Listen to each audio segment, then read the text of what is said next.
when starting a business. Ikaw yung taong nakapagpagana na ng negosyo at tumatakbo na to. Kaso nag-iisip ka pa ng mga bagay na pwede mong matutunan na mai-apply mo dyan sa negosyo mo. At dahil nga startup entrepreneur ka lang ay naghahanap ka pa ng mga dagdag na knowledge na pwede mong gamitin sa pagpapatakbo mo ng negosyo mo. Sa video na to, pag-uusapan natin yung 5 katotohanan na dapat alam mo when starting a business. Kung ngayon lang pala tayo nagkita, ako nga pala si Ruben de la Vega na may 4 years ng experience sa pagnenegosyo. Naalala ko pa dati nung nagsisimula din akong magnegosyo. Wala akong ibang pinagtatanungan kung paano ba magnegosyo. Puro sariling diskarte ko at research lang ang ginagawa ko. Hindi maiiwasan yung mga una, pangalawa, pangatlong negosyo inumpisahan ko ay puro lugi. Dahil yun, wala natuturo sa akin o kulang pa ako sa kaalaman sa pagnenegosyo. Hanggang sa naisipan ko mag-search online. Marami na mga social media influencers na tungkol sa business tips ang kanilang kino-content. At dito ako nakakuha ng mga diskarte at in-apply ko to sa pagpapatakbo ng negosyo.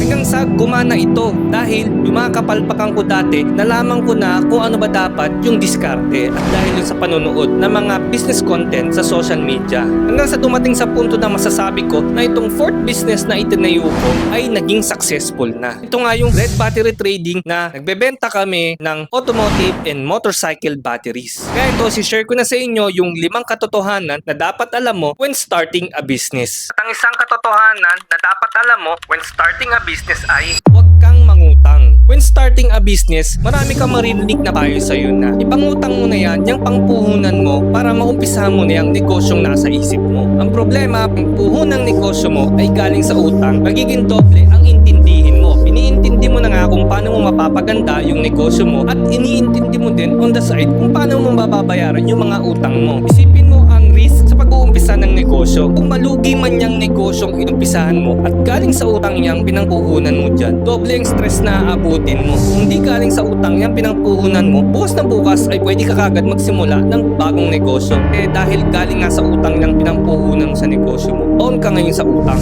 Hindi ka ngayon kagad makaka-bounce back para makapagsimula ng panibagong negosyo gamit ang maliit na kapital. Nasa iyo na lang kung paano mo madidiskartihan yung business idea mo na mapagana ito na walang nilalabas ng puhunan o sa minimal capital lang naman o kahit gamit ang maliit na kapital. Sa ganung paraan ay kahit malugi yung tinesting mong negosyo, hindi ka mababaon sa utang at kinabukasan kaya mo agad makapag-umpisa ng bagong business idea. Okay, next. At ang isang katotohanan na dapat alam mo when starting a business ay huwag magpautang. When starting a business, makakarinig ka ng mga payo sa'yo na magpautang ka para magkaroon ka kagad ng benta. Ang problema dito ay dahil nagsisimula nga lang yung negosyo mo, startup lang yan, minimal capital lang ang meron ka, minimal lang ang stocks na meron ka. At dahil minimal lang lahat ang meron ka, pag nagpautang ka, matutulog ang pera mo dun sa pinagpautangan mong benta. At dahil tulog nga yung pera mo dun, wala kang ngayong pangpaikot na pera, wala kang pambili ng mga stocks mo. At dahil wala kang pambili ng stocks mo, panigurado wala ka nang maibebenta. Pag wala kang maibenta, wala kang cash flow, paano tatakbo ang negosyo mo? At dahil pinautang mo, minsan problemado ka pa dahil hindi ka makasingil dun sa pinautang mo. Magre-resulta ito ng pagkalugi ng negosyo mo. Tiwala ka sa sarili mo na yung produkto at serbisyong binebenta mo ay kaya mong ibenta ng cash. Dahil ang pagpapautang ng produkto o serbisyo mo ay hindi kailangan ng salesmanship dito at galing mo sa pagbebenta. Kahit sino kaya magpautang. Kahit anong negosyo kaya magpautang ng kanilang produkto o serbisyo. Hindi na kailangan ng salesmanship dito. Pero dahil ikaw ay isang startup business, kailangan lahat ng transactions mo ay cash. Sanayin mo sarili mo na cash ang gagawin mong pagbebenta. Huwag kang mahihiya sa mga kakilala mo na lalapit sa'yo na ang sasabihin sa'yo na pwede ba ang utang? Dahil hindi naman nila naiintindihan na ikaw ay isang startup business owner na kailangan mo yung pera mo ng paikutin.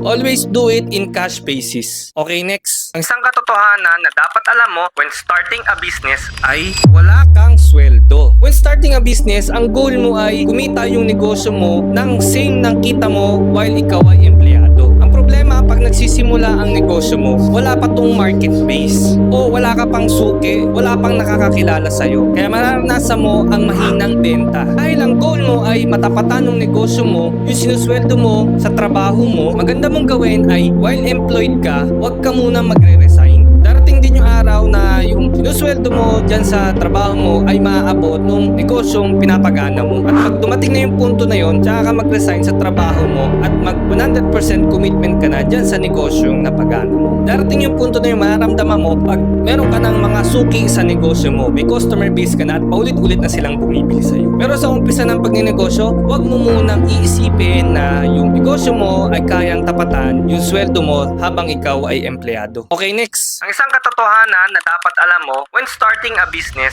ay people you know won't support you. When starting a business, puro papuri at congratulations ang maririnig mo sa lahat ng mga kakilala mo, kaibigan, relatives at pamilya mo. Problema dito ay magiging kosto ng disappointment sa sarili mo pag inisip mo na sila yung unang susuporta, bibili dyan sa business na itinayo mo. Hindi dahil pamilya at kaibigan mo sila ay lahat sila ay bibili dyan sa business mo. Ito na lang ang isipin mo. Ano ba ang mas madami? Yung mga kakilala mo o yung mga hindi mo kakilala? For sure, alam ko na ang sagot mo dyan. Yung mga hindi mo kakilala. So dahil mas marami yung mga taong hindi mo kakilala, sa kanila ka mag-focus, sila yung bentahan mo. Dahil sila yung mas madami. Sa ganung mindset, may iwasan mo na maging disappointed dun sa mga tao na nasa paligid mo. Hindi dahil kaibigan ka mag-anak mo sila yung entitled na sila na dapat sa'yo lang bumili. Mas maganda na mag-focus ka dun sa mga taong hindi mo kakilala na sila yung bentahan at pagsilbihan mo. Ihamak na mas madami sila, sobrang dami nila kaysa sa kakilala mo. Dahil mas maraming tao na hindi mo kakilala na pwedeng bumili sa'yo at susuporta dyan sa business mo na hindi mo inaakala na mas matindi pa yung gagawin nilang suporta kaysa sa mga kakilala mo. Okay, next. Ang isang katotohanan na dapat alam mo when starting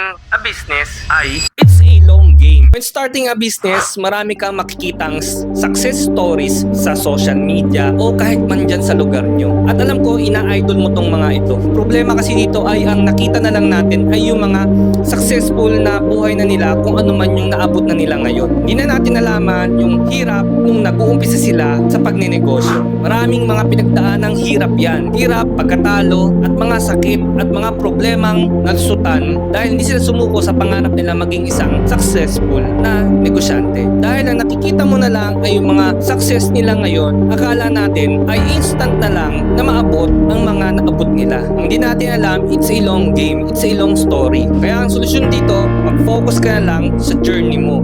Kung inisip mo na bakit ang tagal ng success mo, eh dahil yon ay kukumpara mo yung sarili mo dun sa mga taong successful na. Mas maganda na mag-focus tayo sa journey natin at itong mga journey pagdadaanan natin. Ito yung mga magiging stepping stone para makarating tayo dun sa gusto nating mapuntahan. Kaya wag natin i-compare yung success story ng ibang tao kung ano man yung journey na mayroon tayo ngayon. At iisipin natin na it's a long game. Ginagawa nga pala natin yung mga videos na to para makatulong sa mga startup entrepreneurs. Ang kalaban kasi natin dito, malugi. Pagka nalugi, aayaw na kagad. Susuko na yung pangarap na maging isang successful na negosyante. Iniwala ako na lahat naman tayo kaya natin maging successful sa mga negosyong ginagawa natin. Basta wag lang tayo titigil at maniwala tayo sa sarili natin na nasa proseso ang lahat. Kaya ikaw na nanonood nito, basta galingan lang natin, wag tayong susuko, wag nating susuko yung pangarap natin. Kung umabot ka pala sa dulo ng video na to, please subscribe and pakilike naman yung video at mag-comment ka na din.